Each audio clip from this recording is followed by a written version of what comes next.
In today's video, I'm going to be doing a comprehensive review of the Idoing head unit for the Subaru WRX and just generally the Idoing platform because their head units are almost the same. They're very similar between all the cars they get installed on. But I've had the Idoing head unit in my 2016 WRX for about a year now. It's been about a year and a half since I put it in my Impreza, and I've been running aftermarket head units in the WRX platform for almost 5 years now. So I went from Seicane to Idoing, and now I've had some significant time and usage with the Idoing. So this will be a comprehensive, everything you need to know. The UX, the UI, the usability, the interface. That's the user experience and the user interface.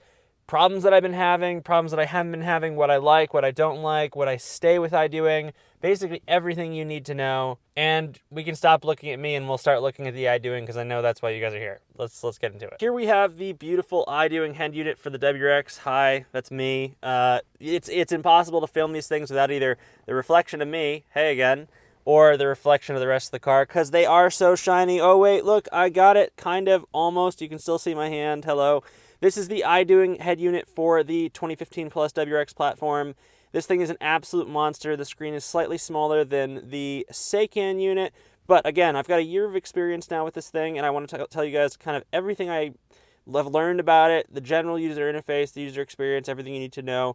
But I think most importantly, like the biggest thing this head unit does, other than simplify a lot of the things that we're missing in this car, is make the car look so much better. And that's why I haven't turned it on yet, is this thing looks absolutely incredible in the car and absolutely changes the interior of the car. So 10 out of 10 would recommend, even if you're not looking for some of the features, it makes the interior of the car absolutely amazing. With that said, let's turn the car on so you guys can kind of see, and I'll show you different things where I'm going to turn the power on. The home screen is this. I'd say overall, having had the Idoing, the Seicane, and a couple other head units, the user experience and the user interface of the Idoing is probably my least favorite. However, the performance of the system itself is the fastest.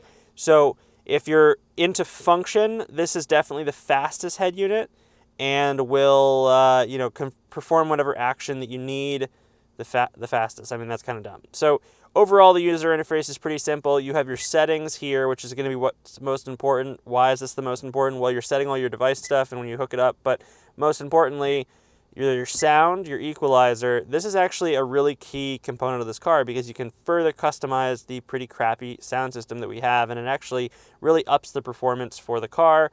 That being said, though, it's really dependent because you have so much customization. It's dependent on the kind of music you listen to. So I have it at standard mode when I listen to audiobooks, and then when I'm listening to music, I have my user input mode. They have other like presets, but this is my user input mode for the kind of music that I listen to. This isn't going to be a full how-to. I'm just outlining some of the key features. You know, one of the things that I don't like about the Idoing is they loop all the Bluetooth functions into like the Bluetooth screen. So you do the calling, you've got your contacts, you have the audiobook. I'm listening to Game of Thrones right now. Your music and other information about pairing. The music section is everything that you've loaded into the head unit for its storage, which is really actually really deceiving because I don't load any music. I listen to Spotify or whatever I'm listening through, and I'm always through Bluetooth, which is a little bit of it's counterintuitive. The navigation system, which is your typical this seems to be the typical software for all overseas manufactured devices. I never use it. I usually will screen share or have Waze running or something like that. So you can have lots of apps and stuff, and it's the Easy Connect is really what I do if I'm using Waze most of the time, or Maps, Google Maps, whatever it's going to be. You can put Waze on here, but I don't use it that much. The other big thing is absolutely fantastic reverse camera, super clear. I don't know if you guys can see how clear that is and how large it is. It's actually an incredible reverse camera. I've always found that earlier models for other cars had problems with like the clarity. So it's not the camera, but it's actually the way that the head unit shows the camera because the head unit is much larger than the original screen. You understand what's happening. The pixels are expanded. This is the clearest that I've seen so far, so I'm super happy with that. This unit does come with the USBs for charging. I just leave two of them out here. There's 4 of them, I believe, but I leave 2 of them out here if I ever need to use it. I have the external microphone stored in here, actually plugged in, but I don't really take calls with it because even with that microphone, the calls aren't great. And the mic that's up here is god awful if you don't set up the like the little like microphone. But as silly as it sounds, that's essentially it for the head unit. It can do so much more, but the thing is on a daily basis, I just don't use it that way, and very few people do. My assumption is for the few times that I have watched YouTube or Netflix on this thing, this unit is faster than most of its competitors, like the actual operating system. So that's a huge positive. In reflection, after a year of usage, it's been a pretty good experience. Again, I don't like the user interfaces as much as I did the Seicane units, but it is definitely a faster user interface with fewer problems. The one thing that I have experienced is every once in a while, the head unit will just restart. It'll just shut down and restart while you're driving. This has been happening maybe once a month, so it hasn't happened that many times. It never happened to me with the Seicane unit. I'm not saying that's a reason to not buy the Idoing, but that's just kind of the reflection of the Idoing. But overall, I'm super happy with the Idoing. I'd buy it again. I would recommend for you to buy it. It's a great unit. I think, again, probably the only difference between the Seicane and the Idoing is the small aesthetics difference of how it's built and how it presents itself in the car.